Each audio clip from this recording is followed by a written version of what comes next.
So hello everyone and I welcome you all to Saurabh Pandey UPSC YouTube channel के लिए for preparing for civil service examination download Saurabh Pandey CSC app. और इस साल के अगर आप प्रलिम्स की तैयारी कर रहे हैं तो यहाँ पे PT 730 जो कोर्स है ये आपका है, जिसमें 2 years का करंट अफेयर्स है and you have super 10 series also. Super 10 मतलब 10 फुल लेंथ टेस्ट भी हैं और 30 टेस्ट वाला भी एक है, जिसमें आपको पूरे तरीके से आपको you will get everything in the sense जो प्रलिम्स से रिलेटेड जो स्टडी मटेरियल है करंट अफेयर्स का 2 साल का एमसीक्यू फॉर्मेट में वो आपको मिलेगा। तो इसके लिए download Saurabh Pandey CSC app last में हम डिटेल में डिस्कस करेंगे।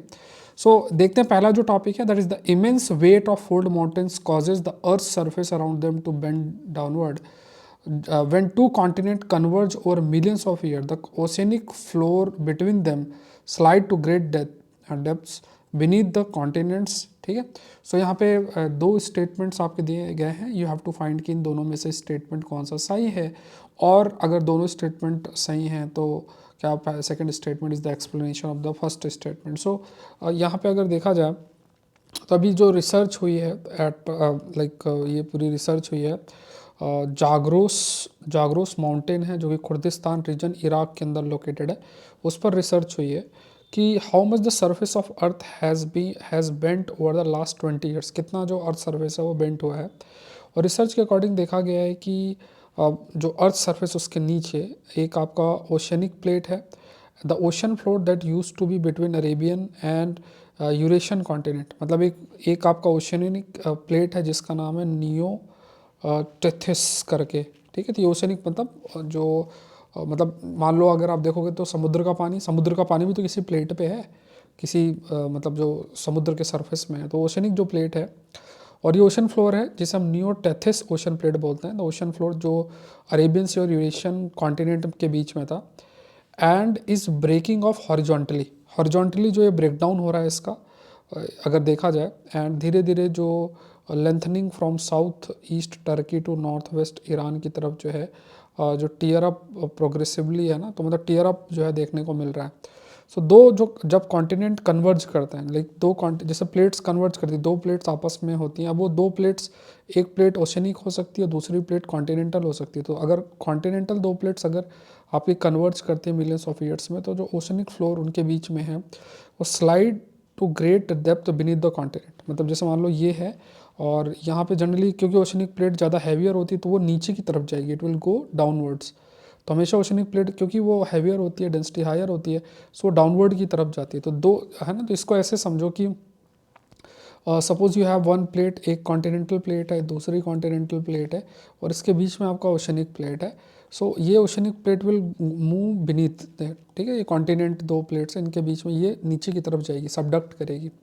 So the continent collides and the masses of rock from their edges are lifted up into towering mountains. So धीरे धीरे ये भी आपका होता है कि जो कॉन्टिनेंट्स हैं ये जैसे धीरे धीरे ये स्पेस ये आपका नीचे की तरफ चला जाएगा, फिर एक समय आएगा ये दोनों कोलाइड करेंगी और इसमें जो भी सपोज करो जो भी सेडिमेंट है जिसे हम जियो सिंक्लाइन शब्द यूज़ करते हैं, तो वो फिर माउंटेन का रूप ले लेते हैं। जैसे आपके बहुत सारे फोल्ड माउंटेन्स जिसे हम कहते हैं उनका फॉर्मेशन आपका होता है, जैसे हिमालयन माउंटेन्स जिसे हम कहते हैं उसका फॉर्मेशन। तो immense weight of fold mountain causes the earth surface around them to bend downward. तो ये एक स्टेटमेंट है कि जो इमेंस वेट है माउंटेन्स का, इसकी वजह से जो अर्थ का सरफेस है उनके अराउंड वो बेंड होता है, मतलब बेंड मतलब इट मूव्स डाउनवर्ड। ठीक है, डाउनवर्ड क्यों मूव कर रहा है, बिकॉज जो ओशनिक प्लेट है वो नीचे की तरफ सबडक्ट हो रही है, ये नीचे की तरफ जो सबडक्ट हो रही है इसलिए इट इज़ जो है ये आपका डाउनवर्ड आपका बेंड होता है। Over time sediments eroded from the mountains accumulates in this depression. So कुछ समय तक जो है जो सेडिमेंट्स हैं इरोड करते हैं माउंटेन से, फिर वो जो भी एक गड्ढा टाइप एरिया क्रिएट होता है वहाँ पे इकट्ठा होते हैं और कुछ प्लेन एरिया बनते हैं जैसे मेसोपोटामिया है मिडिल ईस्ट में। सो ये ध्यान में रखना। तो पहला स्टेटमेंट आपका सही है, दो कॉन्टिनेंट कन्वर्ज करते हैं मिलियन ऑफ ईयर्स में, तो ओशनिक फ्लोर जो दोनों के बीच में है the between them slides to great depth beneath the continent. तो ये दोनों स्टेटमेंट्स हैं यहाँ पे। पहला statement both the statement 1 and statement 2 are correct and the statement 2 is a correct explanation of for statement 1। Next देखते हैं, कंसिडर द ये पेयर्स आपको देखना है क्योंकि अभी ये न्यूज़ में भी था रिपब्लिक डे की वजह से। सो लेट्स सी, ये आप देख लो एक बार कौन करेक्टली मैच्ड है, ये आप देख सकते हो। So how many of the given correctly कौन कौन से मैच्ड आपके हैं। सो ये आपका like you have to answer, you can see here so इस पे आप लोग देख सकते हो कि जैसे जो कांचीवरम सिल्क है आपकी, कांचीवरम सिल्क आपकी तमिलनाडु से है, this is in Tamil Nadu Kanjeevaram silk है। और ये जो है ये आंध्र प्रदेश में है। तो ये दोनों तो करेक्ट मैच नहीं, ये करेक्ट मैच है, तो ओनली वन आंसर इसका होगा। With reference to the carbon fixation, consider the following. Like plants, cyanobacteria use an enzyme called it uses enzyme called ribulose bisphosphate carboxylase और rubisco to convert carbon dioxide into biomass. Carbon dioxide से biomass जो है ये बनता है। जैसे plants हैं, plants भी फोटोसिंथेसिस का जो प्रोसेस होता है उसमें वो CO2 लेते हैं, अपना खाना बनाते हैं, बहुत सारे CO2 को they convert into biomass. Most common type जो है उसको नोन एज फॉर्म रुबिस्को, ये it uses a structure called carboxysome. ये एक स्ट्रक्चर का यूज़ करता है जिसको बोलता है carboxysome to selectively react with carbon dioxide. तो मतलब ये क्या है, इट यूजेज अ स्ट्रक्चर जिसको कार्बोक्सीजोम बोलते हैं और वो सेलेक्टिवली जो है वो रिएक्ट करता है CO2 कार्बन डाइऑक्साइड से, और ऑक्सीजन से रिएक्ट नहीं करता। इसकी वजह से allowing photosynthesis to proceed efficiently. इस पर इनकरेक्ट पूछा तो दोनों स्टेटमेंट करेक्ट है। देखो ऐसे बहुत ही ज़्यादा कॉम्प्लेक्स टॉपिक्स होते हैं, इनको पढ़ने के लिए थोड़ा सा आपको ध्यान देना पड़ेगा। तो एक तो ये ध्यान में रखना है कि जैसे साइनोबैक्टीरिया है, ये सब फोटोसिंथेसिस होता है और it also use the enzyme ribulose biphosphate. और ये जो मोस्ट कॉमन टाइप जिसे हम रोबेस्को का ऑफन यूज एक स्ट्रक्चर यूज होता है जिसे हम कार्बोक्सीजोम भी बोलते हैं, वो कार्बन डाइऑक्साइड से like it selectively react with carbon dioxide और ऑक्सीजन से वो रिएक्ट नहीं करते हैं, और इसकी वजह से फोटोसिंथेसिस जो है प्रोसीड आपका एफिशिएंटली होता है, but does not react with oxygen but react with the CO2। तो यहाँ पे दोनों स्टेटमेंट सही है, नाइदर वन नॉट टू यहाँ पे आंसर है। क्यों? क्योंकि इनकरेक्ट पूछा है। नेक्स्ट देखते हैं, ये आप मैप में मुझे आप अपना एटलस में देख के बताओ कौन क्या इसका आंसर होगा। How many of the given countries given open in Mediterranean sea. देखो आप लोग सेशन देखते हैं तो लाइक बटन प्रेस करें, कोई क्वेश्चन पूछा तो उसका आंसर आप लोग जरूर से दें, ठीक है। सेशन आपका चलता रहे कंटिन्यूसली, एटलीस्ट ऐसे क्वेश्चंस को पढ़ने से आपकी एक हैबिट बनेगी कि ठीक है UPSC का है। अब ऐसा नहीं वन लाइनर टाइप कंटेंट आप कवर कर रहे हो तो उसका आपको कितना बेनिफिट होगा। You all are aware, you are preparing for one of the toughest exam, तो थोड़ा माइंड भी उस तरीके का होना चाहिए, कंटेंट पढ़ने की उस टाइप का क्षमता होना चाहिए। मतलब जो जिनका दिमाग इस एग्ज़ाम के लिए बना है तो उनको थोड़ा सा कंटेंट जब आप धीरे धीरे पढ़ते हो थोड़ा इस टाइप का, तो पहले बोरिंग लगेगा, फिर धीरे धीरे आपको आदत पड़ेगी, है ना। तो ये थोड़ा सा ध्यान में रखना है। आई एम ऑल्सो प्लानिंग कि इसको कंपाइल मैं करके और आपको प्रोवाइड करूँ मंथली बेसिस पे, तो उसको आप ले सकते हैं। सो जॉर्डन, सीरिया, सेप्रस, इसराइल और लेबनान, तो ये 5 आपके हो गए। तो ये कौन इसको बॉर्डर करता है। नेक्स्ट देखते हैं, with reference to the Zika virus consider the following statement. ये देख लेते हैं। जीका वायरस जो है double standard RNA based virus है, और फिर आपका जो है African lineage affect monkey and apes as a primary host and human as a secondary host. More than 70% जो इन्फेक्शन है वो एसिम्टोमेटिक है। 70% जो इन्फेक्शन वो क्या है, इट्स एसिम्टोमेटिक है। तो जीका वायरस क्या है, it is a double standard RNA virus है।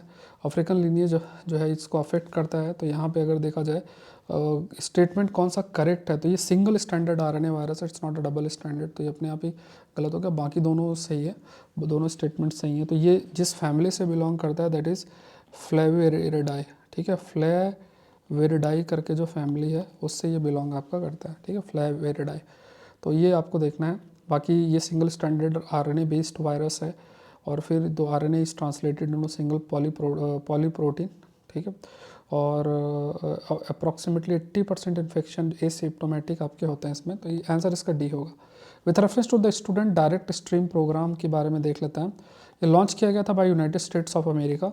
It was released in 2018 for admission to post secondary designating learning institution which are college designated by Canadian territorial और provincial government to accept the overseas student, ठीक है। सो यहाँ पे अगर देखा जाए फिर आपका स्टूडेंट्स जो है अप्लाई कर सकते हैं under the regular non SDH application.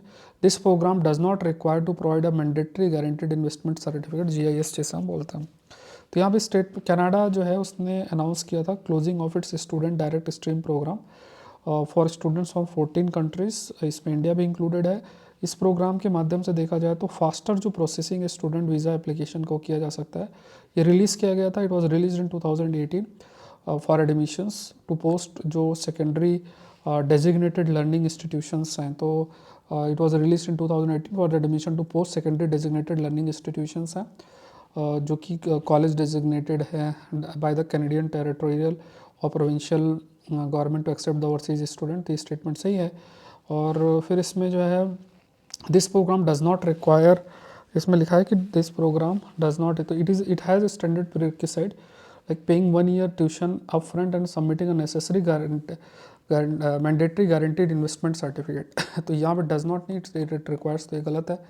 और दूसरा ये कनाडा के द्वारा लॉन्च किया गया, तो ये भी गलत है। तो यहाँ पे जो आंसर आपका करेक्ट पूछा है तो 2 सही है इसमें।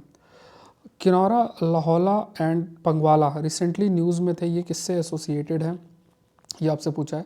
सो दे आर ये basically pastoral community Himachal Pradesh के हैं, ये ध्यान में रखना है। फिर आपका आ जाता है with reference to the dam safety act 2021 के कंटेक्स्ट में देख लेते हैं। सो मिनिस्ट्री ऑफ यहाँ पे देख लेते हैं।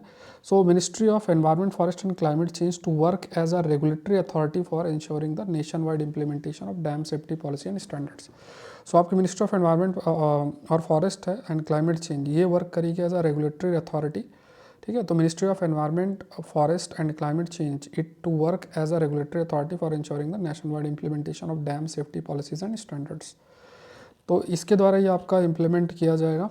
तो यहाँ पे अगर देखा जाए, so national dam safety authority it has been established as regulatory body, इसको रेगुलेटरी अथॉरिटी के रूप में है, that is national dam safety authority, जिसके जो ये सब आपका देखेगा।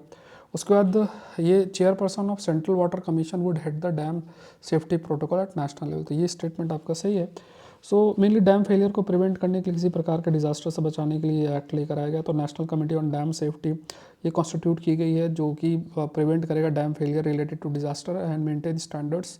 इसके अलावा स्टेट लेवल पे जो एक्ट है it also provide for the constitution, मतलब state committee on dam safety का गठन किया जाएगा। All the 28 states and 3 union territory जो है they have been specified dams have constituted dam safety unit की अगर बात करें, if you talk about the dam safety unit की बात करें, तो जो डैम ओनर्स हैं they are now required to have a dedicated dam safety unit, ठीक है। उनके पास जो एक जो डैम सेफ्टी यूनिट, तो डैम ओनर्स जो हैं are now required to have a dedicated dam safety unit होना चाहिए। और जो चेयरपर्सन है सेंट्रल वाटर कमीशन के, he would head dam safety protocol at the national level, ठीक है। तो यहाँ पे देखा जाए सेकंड स्टेटमेंट, तो ये चीज़ें हैं। जल्द ही मैं आपको मंथली ये एक बुकलेट फॉर्म में आएगी, बुकलेट फॉर्म में आपका कंटेंट आएगा, ठीक है। तो उसको आप चाहें तो फिर उसको आप बाद में ले सकते हैं, बुकलेट फॉर्म में रहेगा, तो आप जैसे पूरा पलट के देख सकते हैं, उसको रीड कर सकते हैं और साथ में वीडियो लेक्चर्स भी गो थ्रू हो सकते हैं। सो ये ध्यान में रखना है। और ठीक है, तो before I and the session, यहाँ पे डाउनलोड सौरभ पांडे, आप CSE ऐप डाउनलोड कर सकते हैं गूगल प्ले स्टोर से। और बहुत इंपॉर्टेंट कोर्सेस है, PT 730 कोर्स है, ये कोड यूज़ कर लेना, UPSC लाइव, UPSC LIVE। और सुपर 10 सीरीज़ भी आप जरूर से, 10 फुल लेंथ टेस्ट है, नेक्स्ट टेस्ट आपका मंडे को शेड्यूल्ड है, तो उसको आप लोग जरूर से दें। 10 फुल लेंथ टेस्ट होंगे, आप देखो आपका स्कोर क्या आता है, ठीक है। तो ये चीज़ें ध्यान में रखना है। बाकी क्रैश कोर्स भी है, इसमें भी काफ़ी सारे लेक्चर अपलोड हो गए हैं, इसमें 19 लेक्चर PT 730 में अपलोड हो चुके हैं। तो ये पूरा content newspaper based current affairs आपके लिए कवर हो रहा है। तो मिलते हैं नेक्स्ट सेशन में, सेशन को लाइक करें। Thank you everyone, thank you.